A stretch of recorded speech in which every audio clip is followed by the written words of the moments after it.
Histoire bizarre des abonnés. Quoi de neuf, Léo? Je suis Vinicius Hermenegildo, mais tu peux m'appeler Vinicara. J'étudiais dans une école vraiment difficile. Tous les gars séchaient les cours et allaient au coin de la rue pour boire de la bière. Et parfois, ils faisaient même des trucs encore plus graves. Jorginho, c'était le fou de la classe, il séchait souvent les cours. Il entrait là-bas, mais dès qu'il y avait cours, il sautait le mur. Avec une facilité qui impressionnait même les camarades les plus téméraires, il se sentait comme le véritable roi de la rue, libre d'explorer le monde au-delà des limites de la salle de classe. Cependant, quelque chose attirait toujours son attention. Quand il sautait le mur, une vieille dame qui habitait la maison en face de l'école semblait toujours être là, observant silencieusement chacun des mouvements des vauriens qui sautaient par-dessus. N'est-ce pas? C'était pareil avec Jorginho. C'était comme si ses yeux expérimentés pénétraient l'âme de la créature, mais elle ne disait jamais un mot. Même avec la présence constante de la vieille dame, Jorginho ne se laissait pas intimider, n'est-ce pas? Il se vantait auprès de ses amis, disant que rien ne pouvait l'arrêter, pas même le regard étrange de cette vieille dame-là, n'est-ce pas? « Je suis le meilleur », il avait l'habitude de dire. « Et rien ne va m'arriver. » Cependant, un jour, la vieille a ouvert la bouche. Mano lui a dit quelque chose. Il a lâché une phrase qui ressemblait à une prémonition. Elle a murmuré pendant qu'il sautait le mur. « Un jour, tu vas te tordre la cheville !» Jorginho ria simplement de ces paroles et continuait sa rébellion sans prêter attention à l'avertissement de cette vieille femme. Les jours passaient. Et Jorgin continuait sa routine de sécher les cours et de défier les règles. Mais, comme le dit le proverbe, chaque action entraîne une réaction, et cela arriva un jour très ensoleillé. Alors qu'il sautait le mur de l'école avec sa confiance habituelle, quelque chose de terrible est arrivé. Il ne s'attendait pas à ce qu'il y ait des bouteilles de bière abandonnées juste en dessous de l'endroit où il sautait. En plus de se tordre la cheville en touchant le sol, il a brisé une bouteille et les éclats de verre ont déchiré sa chaussure et, par conséquent, son pied. Frérot, il a complètement bousillé le pied du gars. Son poids, ajouté à la vitesse, l'a envoyé directement à l'hôpital. Pendant qu'il criait et que l'ambulance arrivait pour le secourir, la vieille a lâché un grandiose « Je vous l'avais dit ». La douleur brutale qu'il a ressentie a été immédiate. Jorginho a appris de la manière la plus difficile que même les plus confiants peuvent être pris par surprise par la vie. Pendant qu'il se remettait de sa cheville foulée, mec tout écorché, il a dû rester avec cette vieille dans la tête, non? En disant qu'il allait se planter. Et à partir de ce jour-là, Léo, mystérieusement, il a commencé à assister aux cours. Il n'a plus jamais sauté le mur et il a commencé à prendre une direction différente dans sa vie.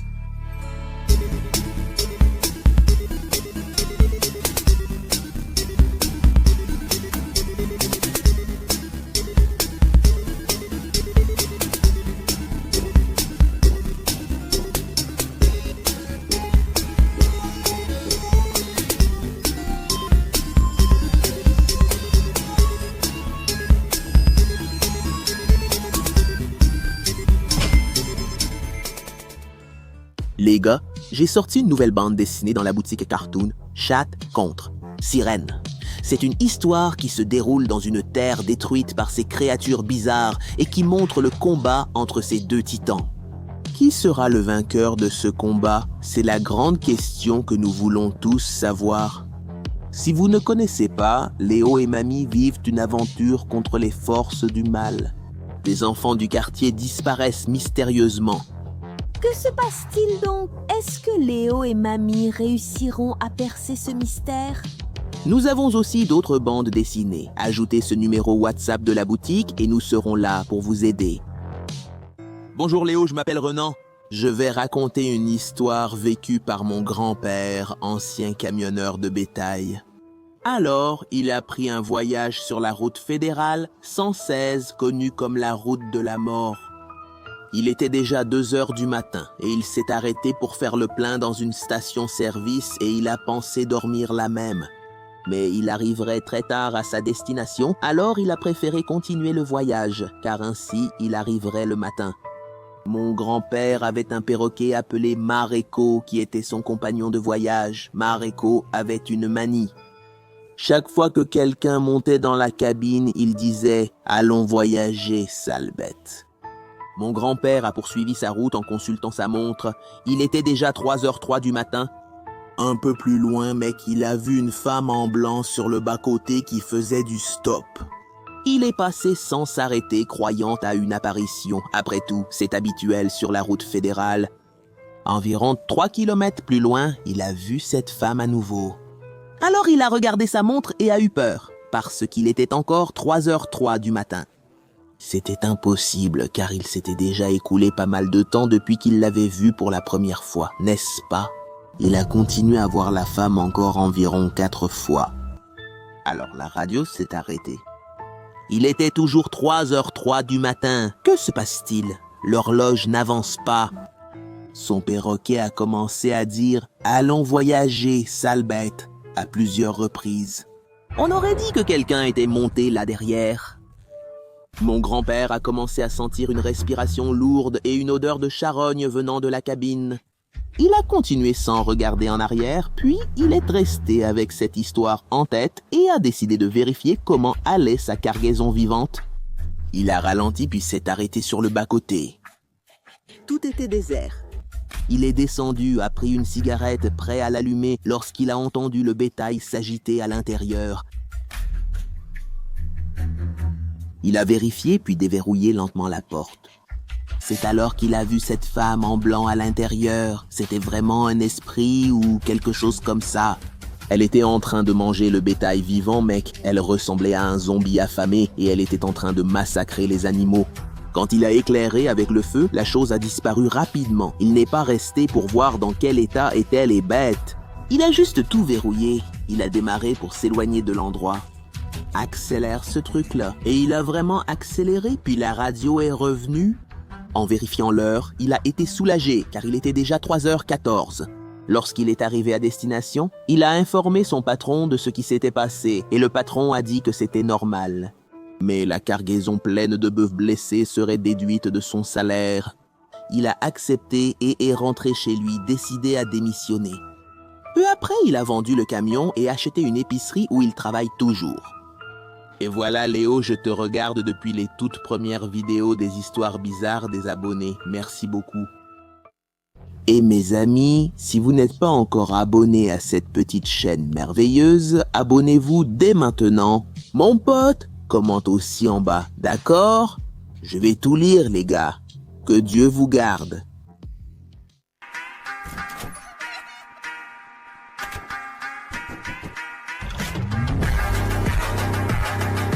Bonjour, je suis Béatrice. À la maison, quand ma mère prépare des beignets de pluie, elle me raconte une histoire très intéressante qui lui est arrivée dans sa jeunesse. Et c'est ce jour-là que j'ai eu le plus peur. Elle me raconte que lorsqu'elle avait 17 ans, elle a gardé sa cousine plus jeune appelée Jennifer. Pendant que la tante de ma mère, qui était responsable de Jennifer, est sortie faire quelques courses en ville. Ce jour-là, dans l'après-midi, ma mère s'est assise avec Jennifer par terre dans le salon et a étalé les jouets pour qu'elle puisse jouer. Ma mère était sensible et a vite commencé à ressentir une présence maléfique dans la maison. Ou quelque chose comme ça, mon Dieu, je suis seule dans une maison effrayante avec un enfant. Cela lui a traversé l'esprit, mais elle ignorait ses pensées pour ne pas augmenter la peur qu'elle ressentait. C'est alors que Jennifer s'est arrêtée de jouer soudainement et a regardé la porte de la chambre sombre qui était collée au salon et a commencé à pleurer. Pour de vrai, mec, en pointant là-bas vers l'obscurité. Ma mère s'est immédiatement levée, pâle et tremblante, et a demandé « Jennifer, qu'est-ce que tu vois ?» Et elle a répondu « Monstre !» Ma mère, sur un coup de tête, l'a prise et a couru du salon à la cuisine. Et quand elle passait d'une pièce à l'autre, derrière son dos, elle a senti une présence extrêmement grande. Elle a eu encore plus peur. Et elle a couru jusqu'au portail dehors, tu vois, en se préparant même à courir dans la rue si c'était nécessaire. Dans la cour, à l'extérieur de la maison, il y avait Kiko, le chien de la famille. En voyant ma mère courir dehors, il s'est levé et a couru à l'intérieur. Dehors, ma mère a entendu Kiko aboyer furieusement. Contre quoi, hein, vieux? Le petit chien est énervé à cause de quelque chose qui est là-dedans. Ce n'est pas possible qu'il n'y ait rien. On aurait même dit qu'il attaquait un monstre. C'est là que ma mère a vu la chose la plus bizarre de sa vie. Depuis le jardin de la maison, elle regardait à l'intérieur. Elle a vu Mano, le petit chien, projeté contre le mur par une force invisible. Le chien a littéralement volé et s'est écrasé contre le mur. Mince alors, le petit chien est venu en rampant jusqu'à elle et s'est caché derrière elle. Ma mère n'a vu d'autre solution que de prier pour que cette chose ne vienne pas vers elle. Alors elle a continué à prier et cette chose, après un moment, est partie. Ma mère a raconté cela à sa tante quand elle est revenue du marché, mais la tante n'a rien cru. Elle a pensé que c'était juste l'imagination d'une enfant. Je m'appelle Jefferson et l'histoire que je vais te raconter s'est passée il y a peu de temps, il y a environ 2 mois. Je vis dans une vieille maison, mais qui a déjà été rénovée plusieurs fois. Tu vois ce que je veux dire? Changer un carrelage, un toit qui a fui, des infiltrations dans les murs. Jusqu'à ce qu'une nuit, il se mette à pleuvoir abondamment. Apparemment, aucun problème ne s'était manifesté. Quand je dormais, j'ai entendu un bruit. On aurait dit que quelque chose se fissurait, j'ai ignoré et j'ai essayé de dormir. Dans mon sommeil, ça pouvait être quelque chose dans ma tête et j'entendais des choses. Quand nous nous endormons, notre esprit continue d'être actif. Peut-être que ce n'était que mon imagination. Alors, le lendemain, je me suis réveillé avec l'alarme de mon téléphone portable. Il était temps d'aller à l'école. Peu à peu, je me suis souvenu de ce que j'avais rêvé cette nuit-là. Dans ce rêve, j'étais allongé et j'utilisais mon téléphone. Un trou s'ouvrait sous le lit et une main rouge tirait tout vers le bas. Je tombais dans un abîme profond et c'était angoissant. Toute la journée, je n'ai pas arrêté de penser à ce rêve. En fait, c'était plutôt un cauchemar, non? En fin d'après-midi, quand je suis arrivé à la maison, il n'y avait encore personne. Mes parents n'étaient pas encore rentrés du travail, comme d'habitude, n'est-ce pas? Alors je suis entré et, à ma grande surprise, j'ai vu une fissure sur le sol du salon et j'ai eu peur. On aurait dit qu'il s'était passé quelque chose avec le sol. Je suis allé dans ma chambre et, bizarrement, j'ai vu qu'à l'endroit où se trouvait mon lit, il y avait un énorme trou. Je me suis approché et j'ai vu le lit en bas, complètement cassé. Ce rêve que j'ai fait semblait être un avertissement de ce qui allait arriver. Imagine si j'avais été là en train de dormir et que cela s'était produit. Mes parents sont arrivés plusieurs heures plus tard, choqués par la situation. Nous avons déménagé de cette maison et plus tard, ils m'ont dit qu'il y avait un étage en dessous, une sorte de sous-sol abandonné. Et comme la maison était très vieille, la structure a fini par s'effondrer.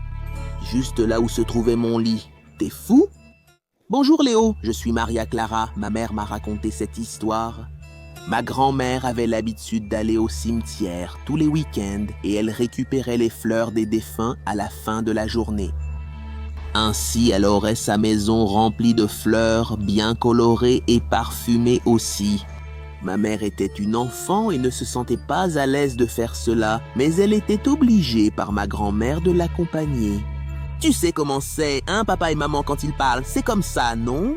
Un jour, pendant que ma grand-mère était d'un côté du cimetière, en train de ramasser le butin, Mano cueillant toutes les fleurs qu'elle trouvait, ma mère est arrivée devant une tombe et a dit « Qui que vous soyez, s'il vous plaît, empêchez ma mère de prendre ces fleurs. Parce que c'est mal et ma maison est très triste à cause de ça.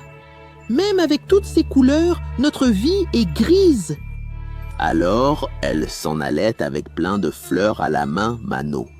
Et étrangement, il s'est mis à pleuvoir soudainement.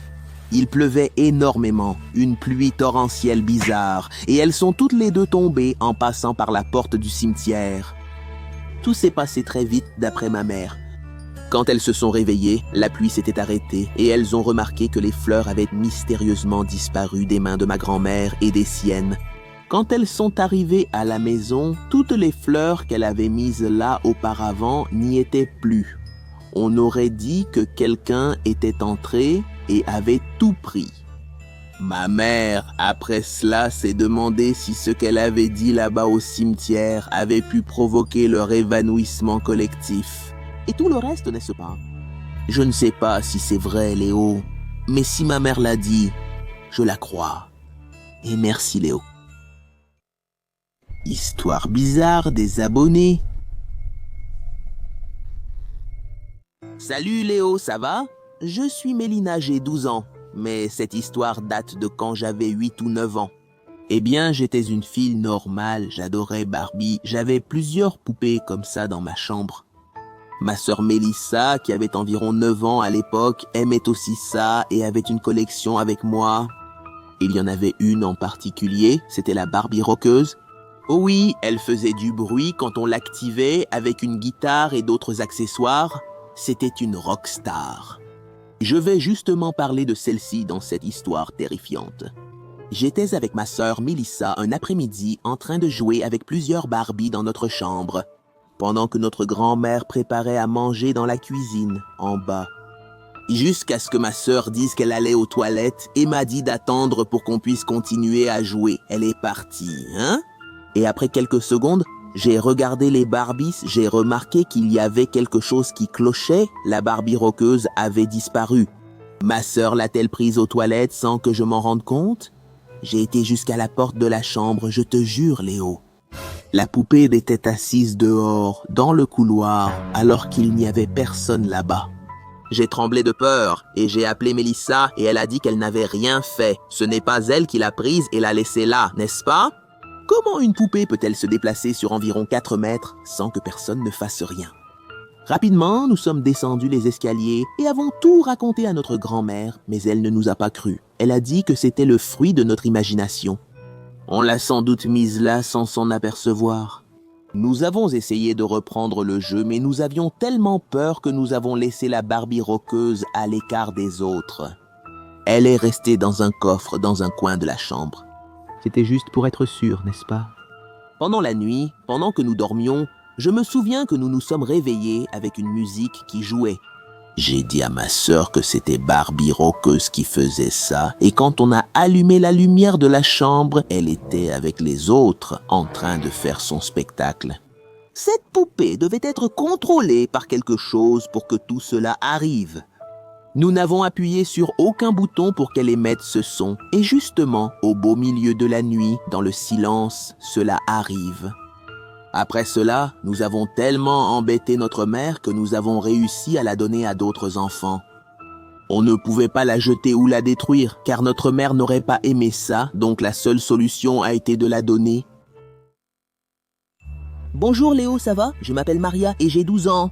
Aujourd'hui, je vais te raconter mon histoire qui s'est passée il y a quelque temps. C'était un mercredi et je dormais. Puis ma mère est venue m'appeler pour aller à l'école, tu vois? Jusqu'ici, tout allait bien. Après tous les cours, il était temps de partir et j'ai attendu que ma mère arrive pour me chercher. Quand je suis arrivé à la maison, j'ai rangé mon sac à dos dans l'armoire et j'ai changé de vêtements. Après le déjeuner, ma mère est partie travailler et mon frère à l'école. C'est-à-dire que je suis resté seul à la maison et j'ai décidé de prendre une douche tôt pour finir mes obligations et être tranquille. Je suis sorti de la douche et j'ai mis mes vêtements. Quand j'ai ouvert la porte de ma chambre, j'ai entendu un bruit comme si quelqu'un faisait tinter des clés. Ce son venait de la porte de derrière. Pris de peur, j'ai décidé de parler. S'il y a quelqu'un là, fais tinter les clés. Et j'ai entendu à nouveau le bruit des clés qui tintaient. J'ai répété la même phrase. S'il y a quelqu'un là, fais tinter les clés à nouveau. Et encore une fois, j'ai entendu le bruit. Eh bien, c'est un fait que quelqu'un me répond avec des clés à la main en entrant par l'arrière. Mais qui cela peut-il être? J'ai ressenti comme un danger planant dans l'air. Si c'était un membre de cette famille, il serait entré par l'avant. Ou il aurait répondu dès que j'aurais posé la question. En regardant par le Judas, il n'y avait personne dehors. J'ai eu très peur et j'ai choisi d'étendre ma serviette dans la salle de bain pour éviter de sortir, tu vois? J'ai fermé les rideaux et attendu mon père. Il ne restait qu'une vingtaine de minutes avant qu'il ne rentre à la maison. Je lui ai raconté ce qui s'était passé, il a trouvé ça suspect. Il a jeté un coup d'œil à l'arrière de la maison et n'a rien vu d'anormal. Il m'a donné un chien pour me tenir compagnie et aussi pour protéger la maison de quoi que ce soit. Après ce jour-là, je n'ai plus jamais entendu ce bruit et jusqu'à aujourd'hui, je me demande encore ce qui s'est passé cet après-midi-là. Je suis Joselina et jusqu'à récemment, dormir seule était un vrai défi pour moi. Chaque nuit, en tentant de dormir, j'entendais d'étranges bruits dans mon armoire. Cela me tourmentait. J'étais sûr qu'il y avait une créature qui y résidait, prête à m'attaquer pendant que je dormais.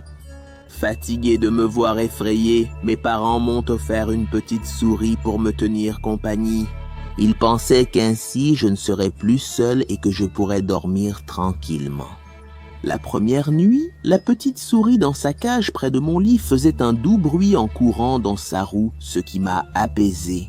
Pour la première fois depuis longtemps, je me suis endormi sans crainte, mais au réveil, ma petite souris avait disparu de la cage. Elle avait tout simplement disparu. Mes parents et moi avons cherché partout dans la maison, mais nous n'avons trouvé aucune trace d'elle. La cage était fermée, sans aucun signe qu'elle ait été ouverte. J'avais une étrange sensation dans la poitrine, comme si quelque chose de mauvais lui était arrivé. Une nuit, alors que j'essayais de dormir, j'ai recommencé à entendre les bruits. L'armoire s'est ouverte lentement et ça m'a fait battre le cœur à tout rompre. Je suis resté pétrifié en regardant quelque chose bouger à l'intérieur. Ce serait Ratignolle. Un instant, j'ai été heureux. S'il s'était caché là-dedans tout ce temps, je me suis approché lentement et quelque chose est tombé par terre.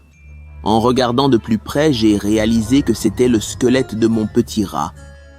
Jusqu'à aujourd'hui, je ne sais pas ce qui lui est arrivé. Je me demande si quelque chose l'a attaqué. Un animal ne peut pas devenir un squelette du jour au lendemain, n'est-ce pas? Même s'il était resté coincé des semaines, j'aurais senti l'odeur de putréfaction de mon armoire. Le mystère demeure, mais une chose est sûre, depuis ce jour, je dors avec la lumière allumée et l'armoire toujours verrouillée. Je ne veux plus jamais revivre une nuit aussi effrayante.